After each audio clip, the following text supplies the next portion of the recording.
Hi guys, welcome back to Final Fantasy Tactics War of the Lions. This is Epsilon. Between episodes, I fixed a few things for people. Fixed. I made them learn abilities and stuff, so let's just go.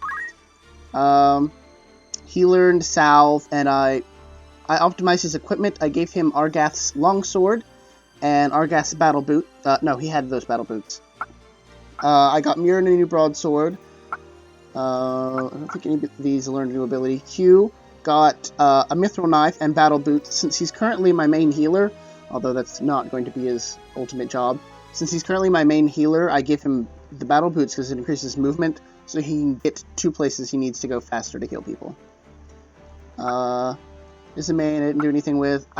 If you remember Ursula, I dropped her. She's gone. She's gone. I was like, I have enough people now that I don't actually need you. Dilita finally got JP boost, so he's going to be making use of that. We're still waiting for Argath to get it. I took your weapon, didn't I? Let's give you a weapon back. You take this knife, Argath. It'll be fine. Knife. I can say knife, I promise. And then we have this guy, Tlok. I think I showed me buying him, because he's going to be like a mage and a warrior at the same time. That's about it. I sold a few things. And then bought a weapon for Mirren, so we got that. So before we try and make the trip to Egros, I'm going to go into the tavern, and we're going to read the rumors, and then I'm going to go into the chronicle, and we'll read the persona things. Personae. The people. The Corpse Brigade. Brigandry is on the rise across the land, and Galleon has by no means been spared. Wains are struck and pillaged, high-ranking officials taken at sword point. Most of the incidents of this past 6 months are believed to be the work of a company of felons and former sellswords known as the Corpse Brigade. It is oft said that the only good brigand is a dead brigand, and the Order of the Northern Sky would like naught more than to see the brigade made corpses for true. But, as yet, it is all the knighthood can do to keep the outlaws in check. Okay. King Ondoria III. The health of King Ondoria III has been a subject of concern since his collapse at the birthday celebration of Prince Arenas. The Board of Chamberlains has since announced that the king has regained consciousness and his fever has broken, but will yet require several weeks of quietude and bed rest in order to recover. Many speculate that it may be some months before the king resumes his official duties.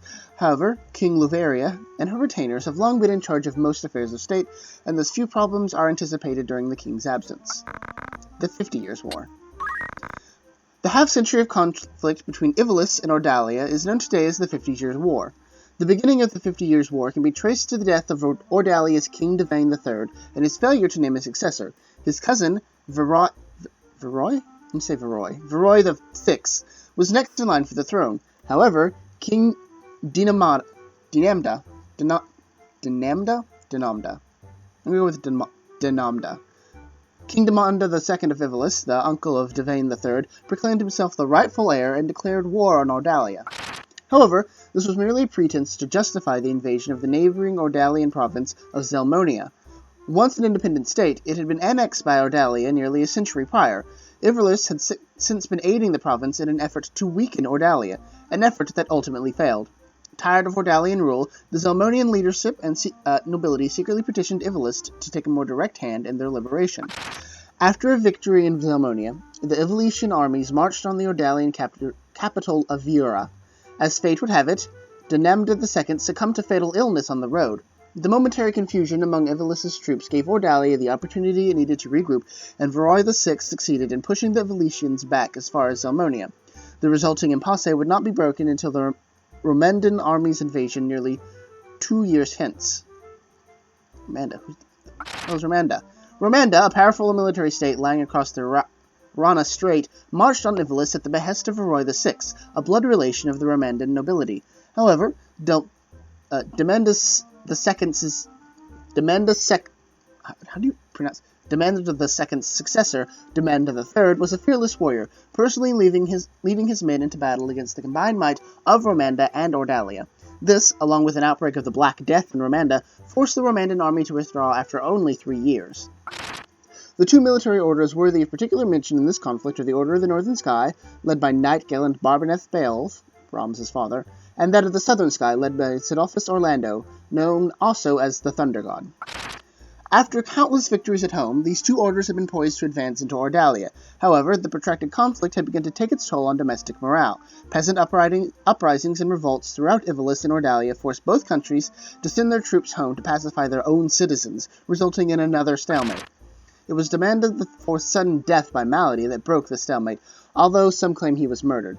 His successor, Andoria III, was ill-suited to the throne, and left the governing of Ivalice to his queen and retainers.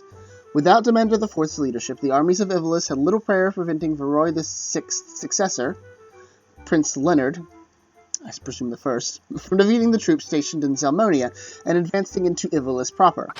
Despite the valiant efforts of the northern and southern orders, Ivalice failed to repel Prince Leonard's invasion of Zeltinia.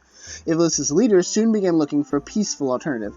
In the end, both states agreed that prolonging the war would prove mutually detrimental, and a pact was signed allowing each nation to return to addressing domestic strife. An equal peace in name, it was in reality a defeat for Ivalice.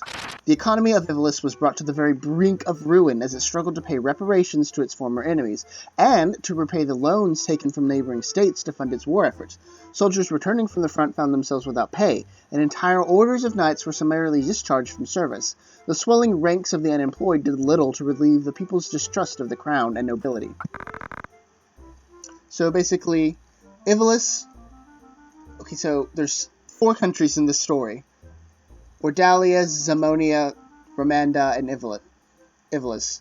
On Zamonia's asking, Ivalice invaded Ordalia through Zamonia to help free Zamonia, and Ordalia asked Romanda to intervene. Ivalice fought them back with the help of a plague, apparently.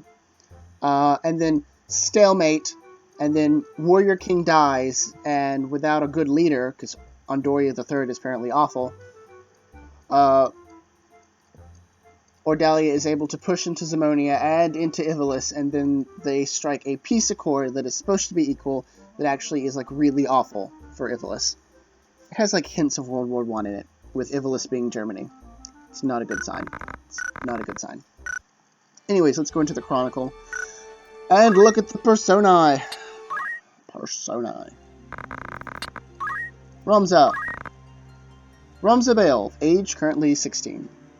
A knighted princess of the Royal Military Academy at Garland, House Beowulf has long been a respected military family, and for generations has produced commanders of the Order of the Northern Sky. Born to a different mother than his 2 elder brothers, Ramza, the great house's youngest son, harbors feelings of inferiority to his true-born siblings. Delita Errol, also 16. Delita is Ramza's childhood friend and knight apprentice of the Royal Military Academy at Garland. Born to a farming family in the Demesne of House Beowulf, Delita and his sister were taken in by the late Lord Barbaneth after losing both parents to the Black Death. Despite his low birth, he was allowed into the academy at Lord Barbaneth's request. Alma Beowulf. The youngest of the 4 Beowulf siblings, Alma is Ramza's full sister. She attends the Ygros Preparatory Academy, and, like her brother, was born to a different mother than the elder Beowulf siblings. Alma's bright and cheerful demeanor charms all those around her. Since birth, Alma has spent almost her entire life within a monastery, and has only recently returned to live in the Beowulf Manse. Because of their similar circumstances and closeness in age, she finds favor with Ramza over her elder siblings. Lord Zalbog.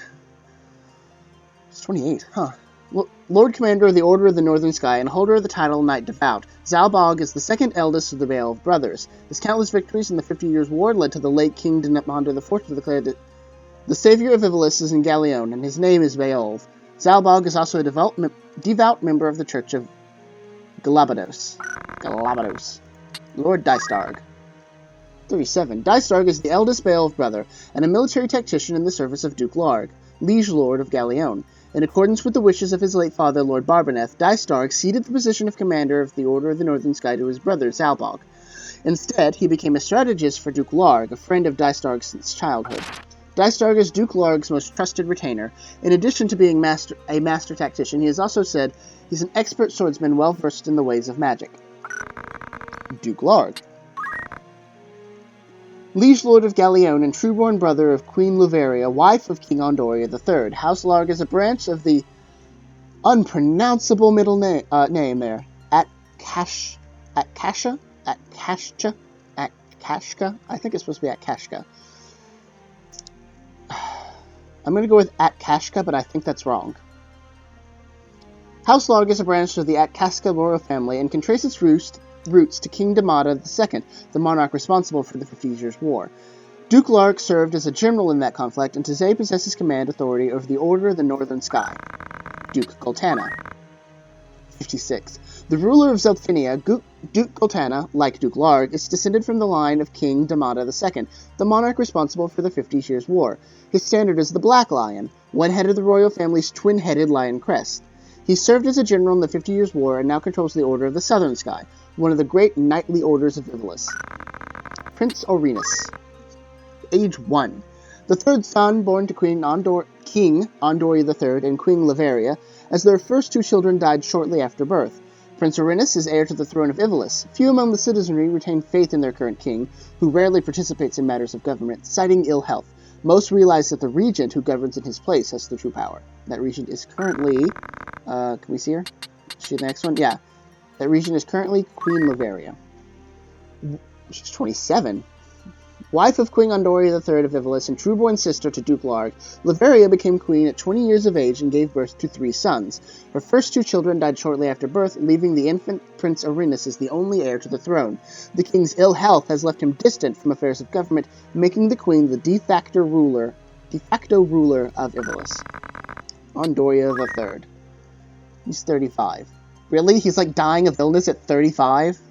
Like, I know you're old, but Duke Goltana is like 22 years older than you, and he's still leading knights. 18th monarch in the Akashka line, Andoria III was crowned king after Damada IV's death from illness in the final days of the 50 Years' War. In stark contrast to his predecessor, who had led his own troops into battle, Andoria III has been sickly all his life. In fact, many historians point to Andoria III's poor leadership as one of the main factors in Ivalice's defeat. Argath Adolphus. Born at Lafons in Limbury, Argath is a knight apprentice in the household of Marquis Elmdor. His family was brought to ruin during the 50 Years' War, and it is Argath's ambition to bring honor back to the Thodolphus name by becoming a knight. However, his obsession often causes him to act without regard for others, giving him a reputation for selfishness. Marquis Elmdor. Liege Lord of Limbury, Marquis Elmdor battled fearlessly against the Ardalian army when it invaded Ivalice in the latter days of the 50 Years' War. Hailed by friends as the Silver Prince for his bright metallic armor and long silver hair, he was feared by foes as the Silver Demon. He's a devout member of the Church of Galapagos and an ordained inquisitor. In the PlayStation 1 version, instead of demon, it's ogre. They call him the Silver Ogre. I wonder where they changed that. I don't know. Titra Hyrule. Titra is Delita's younger sister.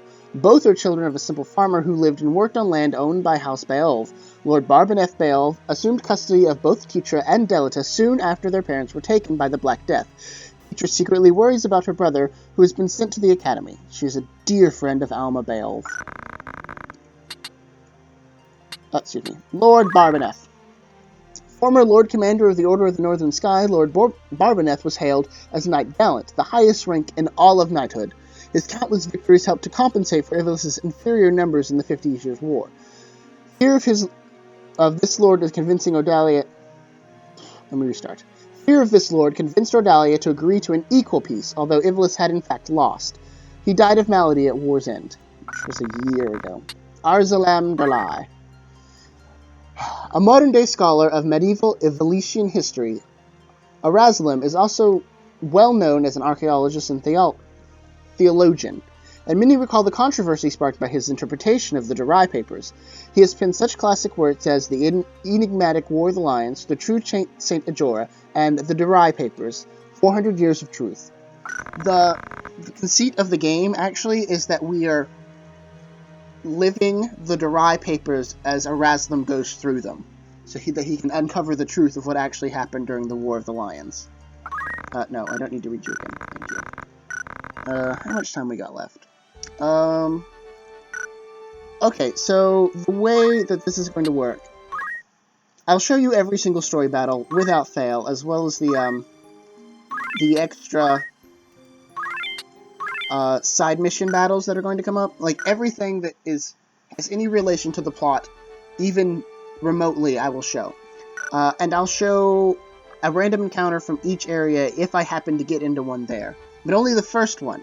And I'll show another one again if something interesting is happening in that random encounter. But otherwise, we'll just skip over it. I'll fight the battle and you won't have to watch it. So there is a chance when I cross over Mandalia Plain that we will be pulled into a random battle. But there's a chance we won't be. So let's see if we can make it to Egros. Go, Egros! Nope! Random battle! Okay, well this will be the random battle I show you for Mandalia Plains. So let's use as many of our what will be permanent members as we can. A lock. Q is a healer. Excuse me. No, right here. Thank you. And I think, yeah. Do I want another healer? We'll use Ismain, just so we have... Just cuz. Commence. I'll show you this battle, apparently, and then we will go through what happens at Egros. And then I'll probably end the episode after that. I will try to make this battle swift.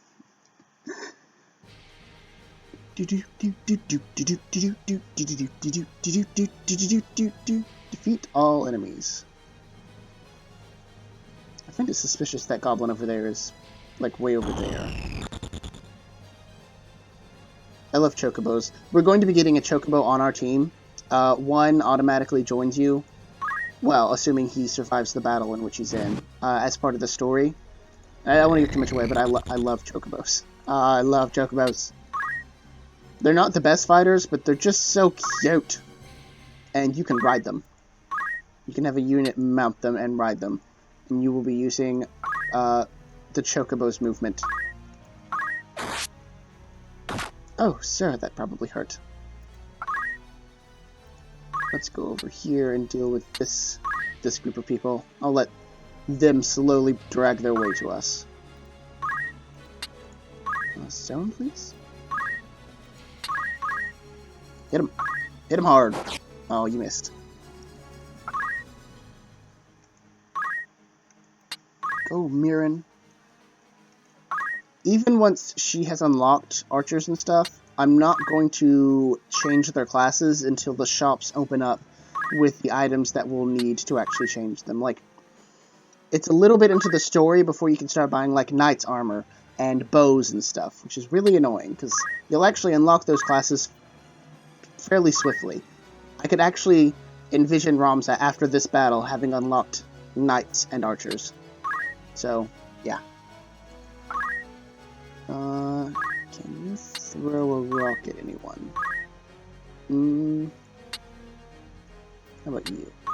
No? Okay. Let's not risk hitting anybody for now. Just wait. Please. Come on, Goblin. Bring it. Bring it. No, you have doomed yourself, cat. Doomed yourself. Doomed. Okay, maybe not. We can't get to you there. No, no, no, no. Oh, God, you didn't die. Thank God. You're really close. Excuse me, that was very rude. Let's get right here. Okay. We will throw a rock at this guy. Can we do that, please? Thank you. Perform. Success.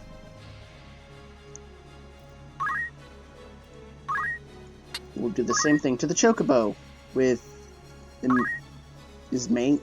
I don't know how to pronounce her name. Fundaments. No, no, not rush. Stone. But thank you. Stone attack. I can't wait till we get better attacks. It'll make things so much easier.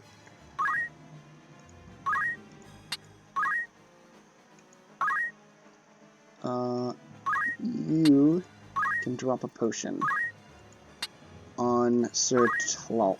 I don't know how to pronounce that name. I'm gonna have to ask the Talpeo guy how you pronounce that name. Anyways, yes, look forward.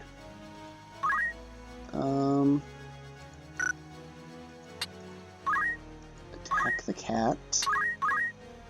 Please. Yeah, I'm sure that hurt. And then GTFO. Just move.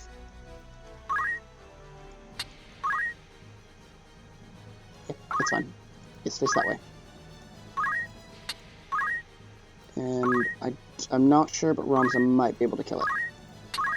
Yeah, if he hits. Yay! Victory! 1 down, 4 to go. I think we should take the Chocobo out next, because Chocobos can heal, and they will run around healing their allies, and it is so annoying. Ow. This is something we need to deal with. My cat, Sergeant Pepper, just came over and is standing on the couch next to me, just staring. He's just like, hey, I'm gonna watch you film this. Hope that's fine. Don't care if it isn't. Very cat-like of him. Attack, and shank. With a sword. I guess you're not shanking then at that point, you're just stabbing. Is it on the other side of him? No. Okay, well, whatever. This is acceptable. Attack. Right there. Get him. Get him. Get him. Ah, yeah. Victory. Drop that potion right there on him. Thank you so much, Q. And actually wait, because we might need to heal. You get on the... No. Okay, well you're going to attack him, and then you're going to move so that Ramza can move in and murder him. You could kill him if you critted. You could. You want to do it? No. You don't want to crit? You just want to get poked in the face? That's fine.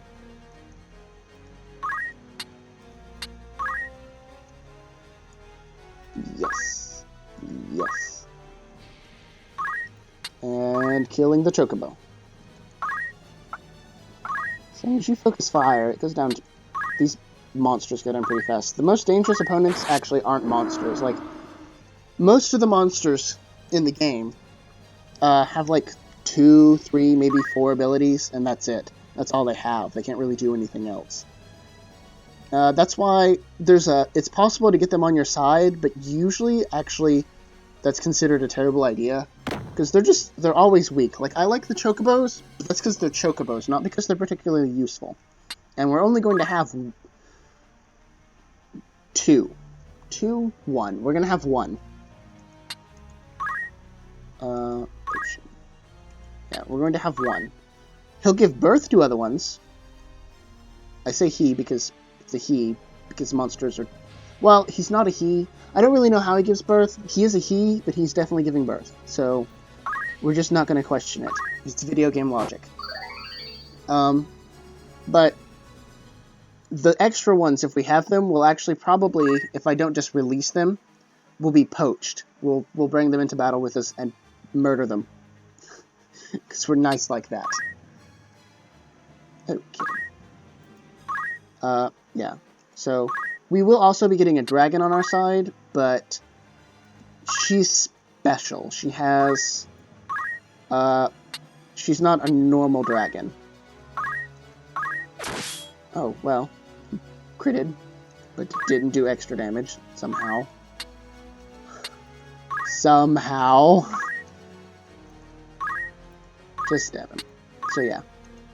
That isn't to say monsters won't try and join us. It's possible for, during a random encounter, a monster to basically ask to join you. You can pelt him with rocks. Stone. No, not him. The goblin. But that hurt. But that hurt a lot. It's okay. Ramza will do it too. Oh, what am I doing? Clicking wrong things. And stone. Right in the back of the noggin. Probably hurt a lot. Come on. Get closer, goblins. You all have been useless this entire fight. You're just now making it forward to become a burden. Ow. Ooh, can we get Q the kill here? Q's gonna get the kill. For the Horde! And just wait, because I want your turn to come up faster if it's possible. Okay, now we're focusing on this guy. So yeah, the most dangerous creatures, so to speak, to fight in this game are actually other generic NPC enemies. Because they have, like, especially the ones in random encounters, the one in story battles have set levels with set abilities and set equipment, and it's just, you know what you're going to be getting. Not so much true for random encounters. They can be wearing... I mean, they won't be wearing, like, the super-duper rare stuff, usually, I don't think. But they can have really good equipment, and they have, like, all the abilities of their class, plus, like, random subclasses and stuff. And it can make them incredibly dangerous if you're not careful. Just stab him in the face, please. Just stab him. Thank you. Oh, I bet that hurt. I bet that hurt a lot. Now come over here so you can get stabbed by the other goblin. Oh, Ramza. Get in there. Get in there. Get in there deep. Come up.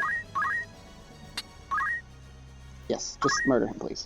Thank you. Of course you did. Since we got into a random battle here, when we get to Igros, I will hire another Talpeo member. Because I should have enough money at that point. Actually, I can't get up there to attack him. Well, I can throw a stone at him. Nobody really needs a heal at the moment. Fundaments, stone. And attack. Rock! I can't get you on the other side. Damn. Okay. Just attack him, then.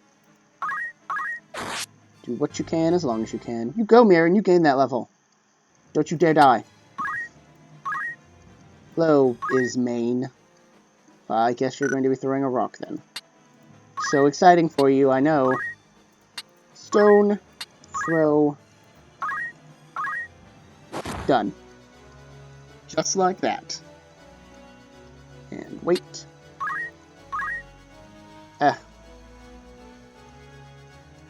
Ooh, I know what I can do. Attack. Come on, hit me. Hit me in the face. Hit me in the face! Or don't. And then move back here to heal. Okay. Yes. Bam. That's why I love crystals. You just gotta make sure your opponents don't get them as well. Or things will go south very fast. Especially if they're a mage. Wasted all their magic. You let them refill it, you're probably going to die.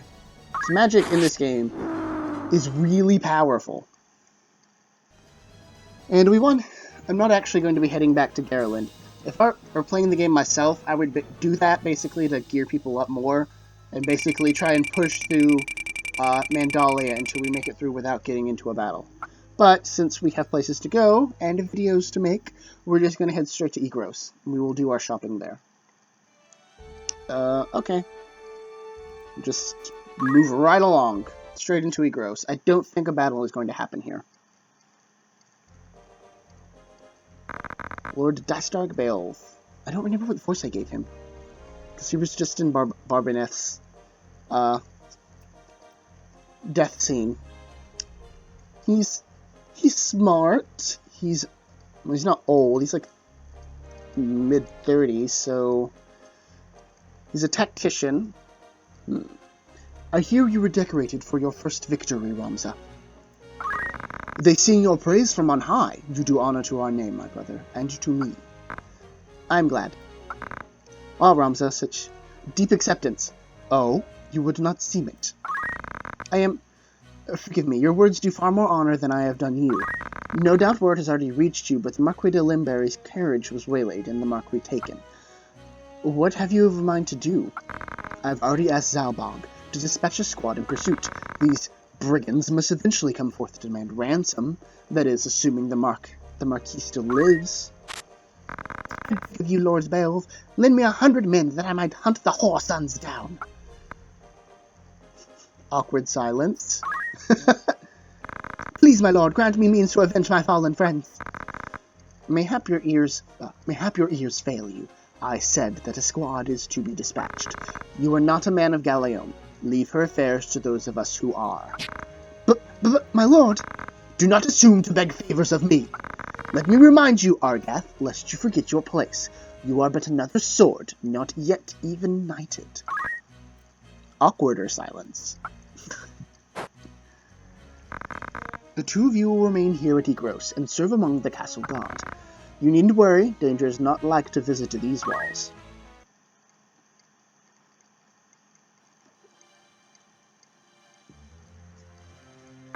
My own house was once as respected highly as House Beowulf, you know. At least until my grandfather was captured during the war. He turned traitor, thinking to buy his freedom with the lives of his friends. But his freedom scarce outlived his honor. He was not a dozen paces out their gate when the dagger found his back. Killed by some common squire, no more knight than I. One of the men he betrayed later escaped and spread word of his misdeeds. My lord father would have none of it, of course, but he was the only one. Our bannermen deserted us, our reputation ruined.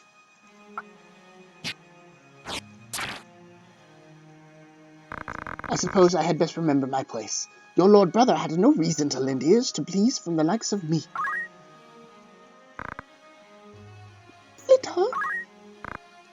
Titra. Alma. Zalbog. Sorry. Alma. Zalbog. Gotta get some exclamation points in there. Ramza, you're home. Well, you've come home. It's been some time, hasn't it, Zalbog? I heard about Garelin. They say you made short work of those brigands. Now you're truly the right to call yourself a Beowulf. Father would be proud. Thank you, Lord Brother. Nah, you certainly haven't changed. Gods forbid you show a bit of cheer on being praised. And you, Delita. Do not think word of your deeds escapes our ears. Your sister's been so full of pride, I quite feared she might burst. Worry not, my seams have held. I'm glad to see you looking so well, Delita. And you. Have you settled in at school? Yes, the others have been quite kind to me. Would that we could speak at greater leisure, but there are duties that require my attendance. Rogues do not catch themselves. I understand. Good luck. Yeah.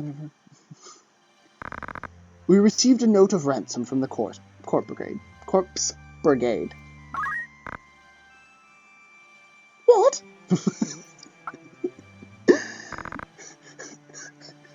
I'm sorry. Something about it sits unwell with me. They are anarchists, to be sure, bent on bringing down the aristocracy. But they fancy themselves righteous and prey only on the nobility and those in our employ. Would such as they truly kidnap the Marquis for want of coin? Why wouldn't they? They're not but common footpads. One of the men I planted among them has not returned. I worry he may be caught up in something serious, but there are those who do not think some mere spy worth the search party's efforts. Where was he last known to be? A merchant city named Dorter, in eastern Galeon. Guarding a castle grows dreadfully dull, wouldn't you agree? Forgive us, Titra. It seems we must be leaving sooner than we had planned. Don't worry about me. Just take care of yourself. I will. Mind your studies. I'll be back before you've even noticed I'm gone.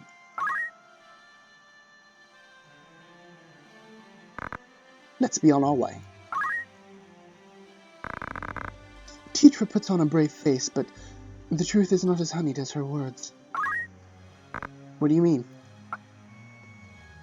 She has a hard time of it at school. The other tease her for being lowborn. Uncomfortable silence. Forgive me, I shouldn't have said anything. I'm sure you have worries enough of your own. Titra will be all right. I'm here to look after her. Then there is naught to worry about, but mind your own limits. You can't be responsible for everything. Says the brother who never fails to do any and all that is expected of him. Don't lose sight of yourself, Ramza. You needn't let your life be ruled by the fact that you were born a Beowulf. Now you're starting to sound like Mother.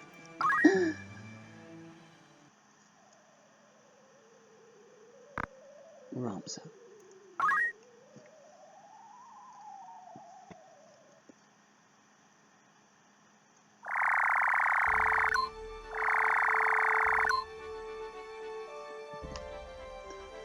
Okay, well,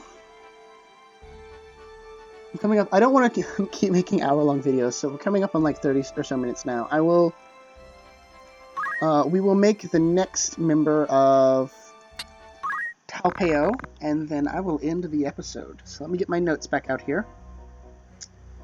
Memo. Let's see. Oh.